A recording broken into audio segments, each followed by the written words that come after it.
chez Canyon dans un pays laïque. Voilà, Amen. Sur les églises.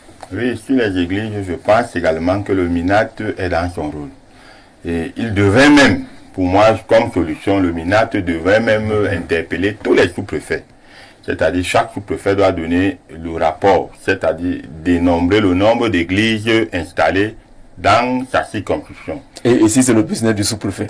Et si c'est le business du sous-préfet, vous savez quand même que certains sont couverts par les autorités. Tout à fait. Bon, c'est vrai. En tout cas, on reste sur les principes. Bon, je reste sur les principes. Donc, le sous-préfet doit avoir la liste de toutes les églises de sa circonscription. Maintenant, on veille. Quelle est l'église qui a reçu l'autorisation, puisque c'est le président de la République qui donne l'autorisation. Donc, quelle est l'église? L'église qui n'a pas reçu l'autorisation, franchement, Jean-Jacques, il faut fermer ces églises. Mais ça ne suffit pas d'avoir une autorisation. Si Amimbo Malo vous parle des baffles qui dégagent des décibels à rendre pratiquement tout le monde sourd, ça devient aussi un problème. Également, raison pour laquelle je vais ajouter, il faut convoquer les leaders de ces églises-là et leur dire que franchement, lorsque tu as déjà travaillé, il y a des gens qui ont travaillé toute la journée et à 22h, 23h, tu veux te reposer. C'est là qu'on met les baffles, on crie, on gifle les gens à gauche, à droite. Franchement, je vois qu'il faut qu'on arrête avec ces pratiques. Non, Simon, non, faut parler. Bon, je voudrais réagir rapidement à ce qui est dit là. Parce qu'il semble que quand on parle d'église, les gens disent beaucoup de choses. Ne perdons pas de vue qu'il y a également les bars. Parce que les bars font le même tapage et les grabuges que les églises. L'avantage est que à l'église, on prie quand même. Dans les bars, on est supposé prier. À l'église, nous sommes supposés prier pour prendre le propos que me suggère vivement M. Zé. Mais dans les bars, on est supposé faire quoi? On va pour boire. Pour boire. Oui, pour s'amuser. Pour s'amuser. Alors, et les gens qui disent que on prie trop et ça va rendre les gens fainéants, vous pensez qu'un pays qui doit se développer, les gens doivent consommer allègrement, comme on consomme là, on s'amuse, comme on s'amuse là et autres. On s'amuse après une journée de travail. Mais quel travail, combien de personnes travaillent réellement dans ce pays? Quand on se regarde les yeux dans les yeux, on se comprend. Ils vont boire avec quoi? Hein? Ils prennent l'argent. Avec l'argent, la corruption, avec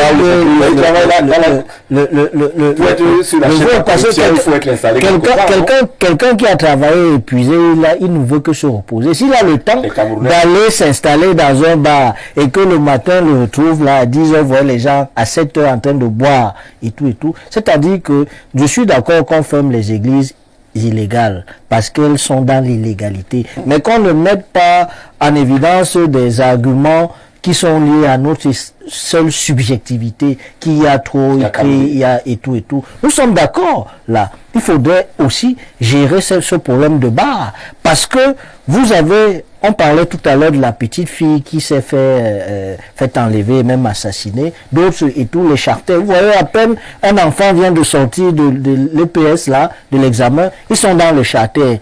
Parce que les bars sont en train d'envahir les écoles. C'est des choses qu'il faut également réguler dans le sens, si on veut vraiment que notre pays avance. Les églises... Vous suggérez que le ministre s'intéresse également... Nous suggérons qu'on s'intéresse à toutes les choses, à tous les problèmes. À tous les problèmes. Parce que au lieu de gérer un seul cas et laisser les autres prospérer, on peut dire que c'est la chasse aux sorcières. Il faudrait on montre justement qu'on veut que les choses changent, qu'on ferme les bars qui sont à côté des écoles, qu'on ferme les bars. On a toute une avenue de bars quelque part. Il y a des rues de la joie. C'est-à-dire que vous voyez les gens boivent du matin, du premier, de lundi à dimanche. Vous demandez de prendre l'argent où pour boire autant. Donc, tout doit être régulé dans ce pays et c'est ça notre position. Tout à l'heure qu'il y a des exemples des mariages se sont gâtés.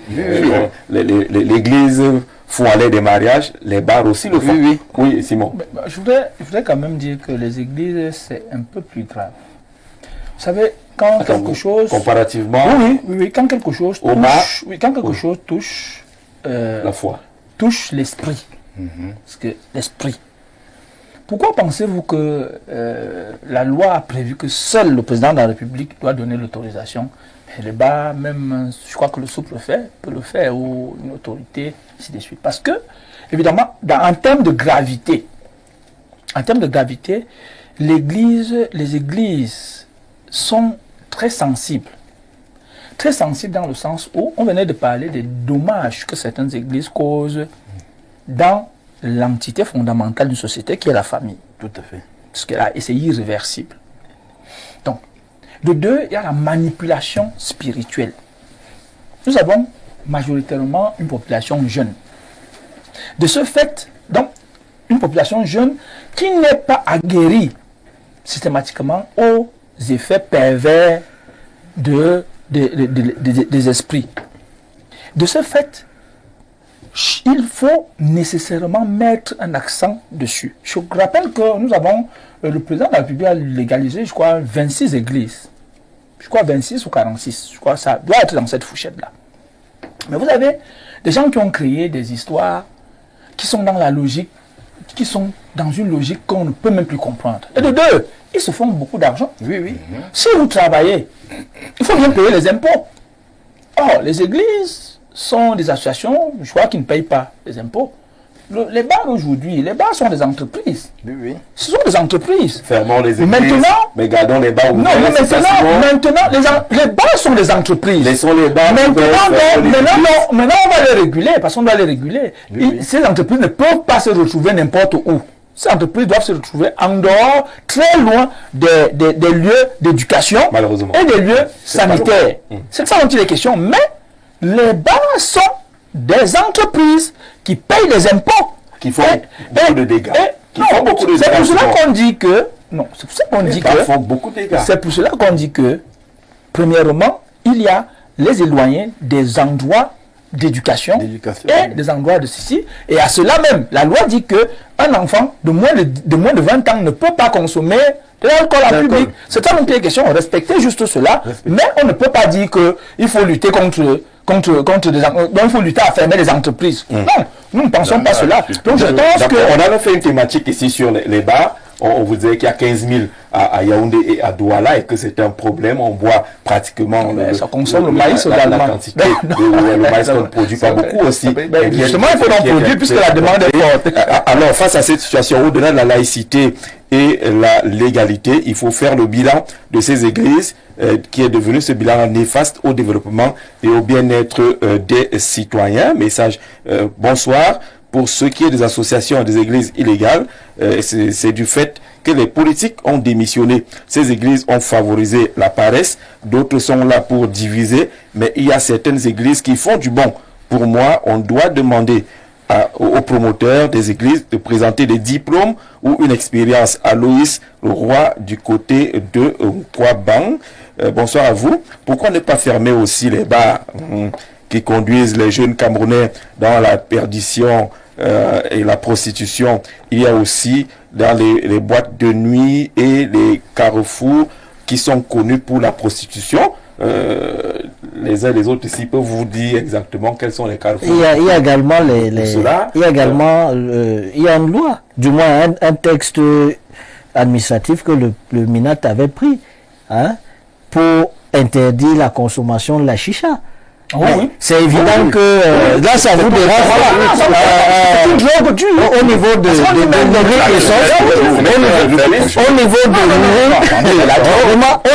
nourrir et sauce, on consomme cela allègrement. C'est la cheminée. Vous passer là maintenant. Les gens fument allègrement. La chicha n'a pas été expertisée. La chicha à l'origine n'est pas dangereuse. Tel que c'est conçu. Tel que c'est et qui se prenait dans des pays qu'on ne peut pas imaginer. Mais c'est ce qu'on met à l'intérieur.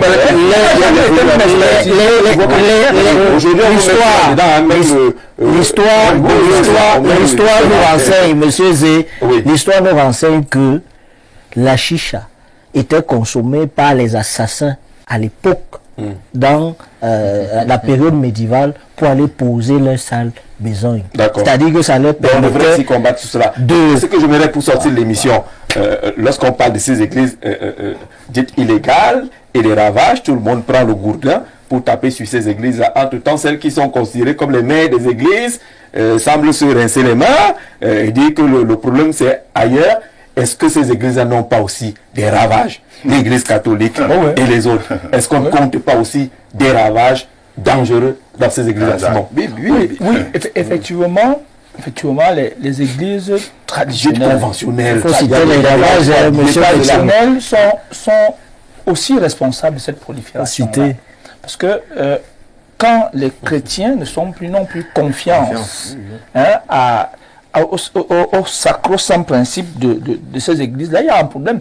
C'est pour cela qu'aujourd'hui, parce qu'on a très bien vu que les églises, certaines églises traditionnelles, notamment même l'église catholique, sont restées dans les logiques, coloniales. Les logiques coloniales aujourd'hui. Il n'y a pas eu une adaptation de ces églises avec les coutumes des pays comme les nôtres. On est toujours resté moi j'ai été dans un deuil dernièrement, comme vous comprenez très bien, dans un deuil dernièrement, où évidemment, parce qu'il y a le côté traditionnel, où un prêtre a cru que lui il était déjà devenu, qu'il était plus important que les traditions. Au point où il a demandé qu'on arrête les trucs traditionnels parce que lui doit... Ils le font régulièrement. Et justement... Il dit, je viens à 11h, si vous faites encore vos choses, à vous arrêter ou bien je repars. Et justement, ça devient très frustrant. Et donc, ça permet que le premier manipulateur qui arrive emballe les gens. Je crois que en même temps, il faut revisiter un certain nombre de pratiques dans ces églises dites traditionnelles aujourd'hui. C'est Franklin qui parlait tout à l'heure des nouvelles églises, là où on détourne les femmes, où on fait ci ou ça. Vous pensez que dans les églises dites conventionnelles et autres, on ne le fait pas aussi? Vous ne connaissez pas des cas où des prêtres et autres ont détourné également des femmes, où les Samba Bidinga sont des organisations un peu plus compliquées, aussi que ça était une pratique qui cachait beaucoup de mauvaises choses? Oui, c'est vrai, même dans les églises conventionnelles, ça se fait, mais... Comme ces églises conventionnelles, le spectre est un peu plus large, tous les gens parce qu'ils veulent que le prêtre a fait ceci, parfois on dit le prêtre pédophilie, des pratiques déviantes. Des pratiques déviantes pour ces églises-là. Mais ce qu'on retient, c'est que ces églises dites conventionnelles ont l'autorisation ou l'agrément de... Mais ça ne suffit pas. Oui. Les bars là ont l'autorisation. Oui. Les bars ont des autorisations. Non, mais le problème, c'est que ces églises se multiplient comme des bouts de pain. Si elles se multiplient comme des bouts de pain, il faut donc chercher à comprendre pourquoi elles se multiplient. Parce que ça devient donc un business, ça devient un business. Quelqu'un qui ouvre une église, quelques 5 ans après vous suivez qui est aux États-Unis, il est parti parce qu'il s'est dit qu'à travers l'église, il va se faire fort, il va se faire fortune. En réalité, ça. L'église conventionnelle catholique, musulmane, parfois, c'est parce qu'il y a un problème de leadership même. Certains même sont là comme on a vu des couteaux et des karatés, à l'EPC. À l'EPC, oui. Parfois, la guerre de leadership, quelqu'un pense qu'étant à l'église catholique, étant à l'église presbytérienne, étant à l'église évangélique, il ne peut pas normalement s'exprimer. En partant créer sa part d'église, du coup, il devient le seul maître. Alors, c'est dans ces églises-là qu'on a vu pour la première fois les administrations à poser les scellés. Les églises dites conventionnelles, parce qu'on frôlait vraiment des crises graves. Bonsoir, que le MINAC sorte la liste des églises légales. Vous verrez que c'est eux, les gouvernants, qui favorisent cette prolifération pour mieux piller le peuple et qui est affamé va se réfugier dans la prière car absence de travail et de bien-être. Beaucoup sont les propriétaires de ces églises. Bonsoir. Pour ce qui est des bars, le problème est du fait que les Camerounais ne distinguent plus les bars, les ventes à emporter, les boîtes de nuit. Le problème, ce sont les administrateurs qui ne font plus leur travail. Aloïs du côté de Nkwaban. Bonsoir à vous. Le panel, le monsieur en veste bleue ne vit pas dans ce pays. C'est certain. Combien de diplômés n'ont pas de travail dans ce pays à la veste bleue? Non, il est également à la veste bleue.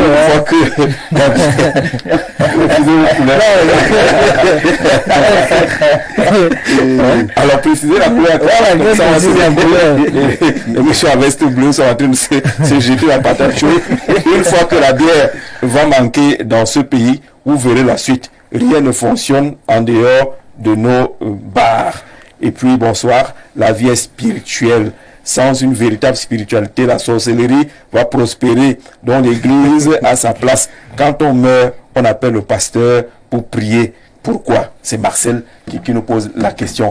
Sur les églises qu'on semble épargner, est-ce qu'elles aussi ne sont pas concernées par des ravages? Jean-Jacques, ces églises sont concernées par des ravages, et je vais même dire, c'est grave là-bas. Mais c'est parce que, comme le collègue a dit tout à l'heure, c'est l'État qui est au-dessus de ces églises-là. Vous allez voir les dimanches, vous allez voir les ministres rassemblés dans ces églises-là, et facilement on a donné l'onction à ces églises. Mais du coup, beaucoup ne croient plus à ces églises. Quand vous parlez de ces gens bien costumés qui vont à l'église, dont les noms sont cités dans des affaires bizarres, pas seulement des détournements, mais également des pratiques de pédophilie. Je suis le premier qui ne croit même plus à cette église-là, Jean-Jacques. Je vais vous rappeler, lorsque je faisais la classe de terminale... Quand j'ai vu votre photo de profil, hein, ça parle de Jésus. Bien sûr. Il croit en Jésus, mais il croit plus à l'église. Non, je ne crois pas à une église. Pour voir un peu. Exactement. Donc, exactement. Mais je crois en Jésus. Vous trouvez votre Jésus où?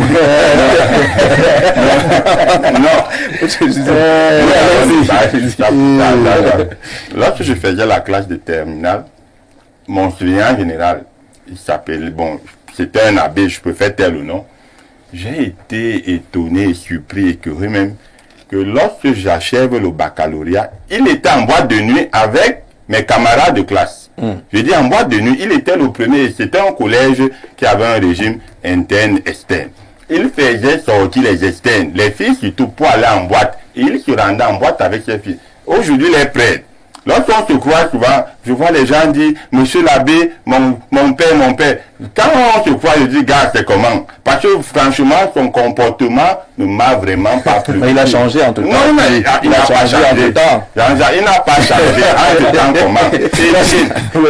Il n'a pas changé. C'est dans cette église. Le petit, il a remis sa vie au Dieu, au Seigneur. Et c'est dans ces églises-là que vous allez voir les femmes préparer les bonnes mains, aller donner, je parle de nous, aux prêtres.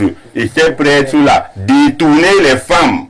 On te donne... Mais on dit que c'est votre tour de faire le ménage chez le prêtre. Voilà.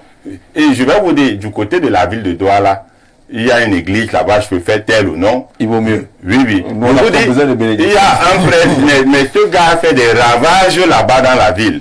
Et avec des jeunes filles. Et c'était le témoignage d'une jeune fille. Elle dit, j'étais d'abord avec lui, après c'était l'autre, après c'était l'autre. Attends, je dis que mais c'est d'un prêtre qu'on parle là. On connaît qu'ils sont en prison. Quel est le rôle de l'église? Reconnus coupables des pratiques bizarres, qui sont aujourd'hui en prison. Pour parler justement, si on fait le parallèle, d'accord, il faut combattre ce qui est illégal. Si les églises qui font des bruits autres se retrouvent dans la légalité, on laisse. C'est-à-dire que vraiment, c'est bon, le problème est réglé. Parce que ce qu'on leur reproche aujourd'hui, c'est peut-être de ne pas avoir le décret du chef de l'État et non le contenu qui semble déranger. Mais la question est celle des églises dites conventionnelles, qui sont connues, reconnues, là où nous on passe en faire de notre Père, qui ont également des ravages. On ne s'en préoccupe pas.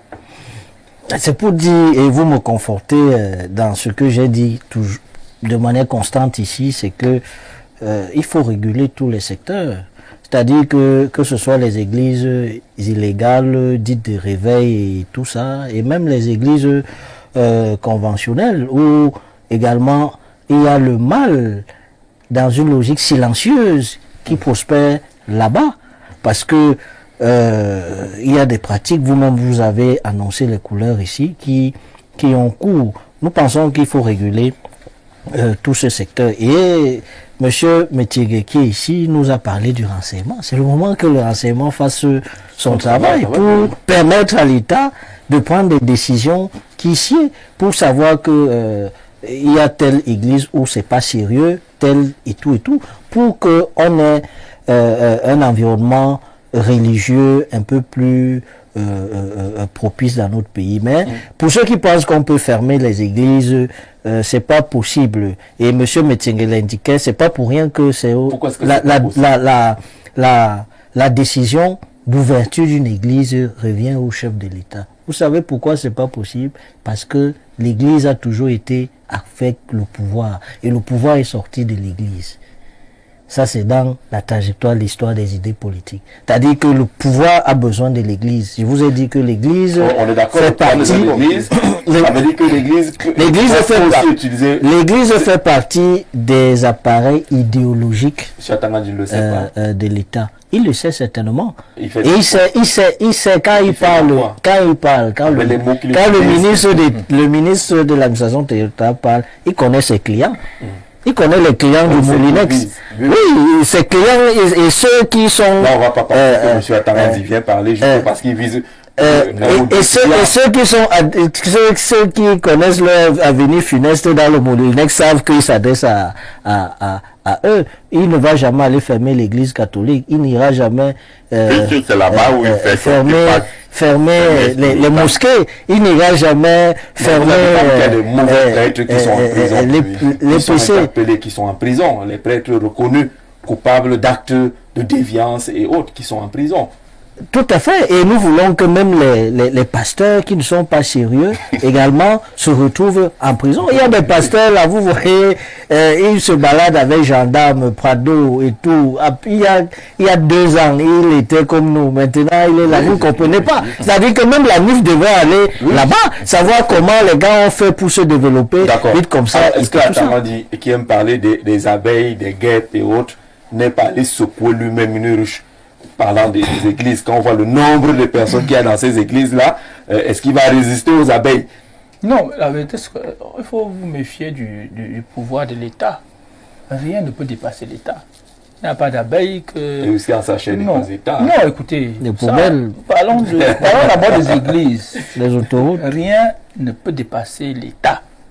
Quand le MINAT a dit que ceux qui sont dans l'illégalité doivent fermer parce qu'ils sont dangereux pour l'État, ils manipulent les esprits, ils détournent les enfants et autres, ils doivent fermer. Les églises traditionnelles ont démontré qu'ils avaient la capacité de former intégralement l'homme. Parce que c'est son rôle. Non, c'est son rôle. Détourner aussi.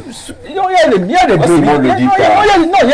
Là-bas, c'est les brebis galeuses. Il y a des brebis galeuses, ça c'est vrai. Mais vous allez vous rendre compte que les églises comme l'église catholique sont des églises qui ont montré un peu plus leur grand sérieux dans la civilisation. C'est vrai. Beaucoup de pratiques déviantes à l'église catholique. On dit que là où Dieu est, le diable cherche aussi à y être. Même dans les églises illégales. Non, les églises illégales, ils ne sont même pas dans la logique de tout.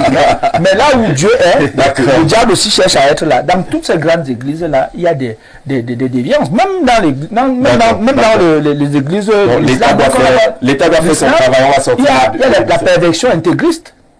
Vous voyez des terroristes, ainsi de suite. Mais ce n'est pas l'islam, mais c'est le côté pervers, le côté déviant qui est arrivé à cela. Donc, et que nous devons réguler. C'est ça que l'État vient donc en régulateur et en mettant de côté ce qui n'est pas bien, permettant aux populations de bénéficier de ce qui est bien, c'est-à-dire former intégralement le citoyen pour que le politique puisse mieux gérer la société avec ses... D'accord, vous avez suivi justement la chaîne des programmes sur Info TV. Hier, dans le cas d'Espace Miné, c'était espace consacré justement aux pasteurs et autres pour parler du sujet. On a choisi de ne pas inviter les pasteurs ce soir et écouter les Camerounais ordinaires sur la question de l'illégalité des églises et des associations. On vous dit merci d'être venu, monsieur. À vous, merci d'avoir regardé. On se donne rendez-vous pour cet espace lundi prochain. Mais on sera déjà ensemble dimanche à 11h30 dans le cadre de Libre Expression. Merci de rester fidèle au programme d'Info TV.